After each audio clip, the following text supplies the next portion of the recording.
ଚିଲିକାର ମାଝିରେ ଏକ ଛୋଟ ଦ୍ୱୀପ, ଆଉ ସେହି ଦ୍ୱୀପରେ ରହିଛି ଏକ ରହସ୍ୟମୟ ଶକ୍ତି। ଆପଣ ମା କାଳିଜାଇଙ୍କ କାହାଣୀ ଜାଣିଛନ୍ତି କି? ଓଡ଼ିଶାର ପ୍ରସିଦ୍ଧ କାଳିଜାଇ ଟେମ୍ପଲ ରହିଛି ଚିଲିକା ଲେକ୍ର ଏକ ଛୋଟ ଦ୍ୱୀପରେ। ଲୋକକଥା ଅନୁସାରେ ଜୟୀ ନାମକ ଏକ ଝିଅ ବିବାହ ପାଇଁ ନୌକାରେ ଯାଉଥିବା ବେଳେ ଝଡ଼ ଆସିଲା।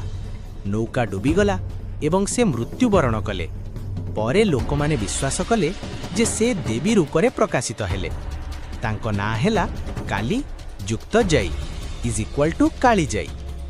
ଆଜି ମଧ୍ୟ ଭକ୍ତମାନେ ନୌକାରେ ବସି ମାଙ୍କ ଦର୍ଶନ ପାଇଁ ଯାଉଛନ୍ତି।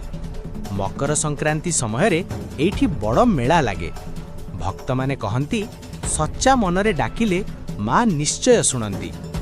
ଏହା କେବଳ ଏକ ମନ୍ଦିର ନୁହେଁ, ଏହା ହେଉଛି ବିଶ୍ୱାସ, ଭକ୍ତି ଓ ରହସ୍ୟର ପ୍ରତୀକ।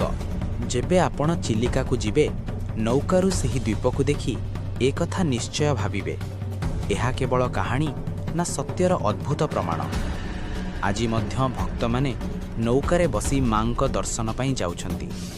ମକର ସଂକ୍ରାନ୍ତି ସମୟରେ ଏଇଠି ବଡ଼ ମେଳା ଲାଗେ। ଭକ୍ତମାନେ କହନ୍ତି, ସଚ୍ଚା ମନରେ ଡାକିଲେ ମା ନିଶ୍ଚୟ ଶୁଣନ୍ତି।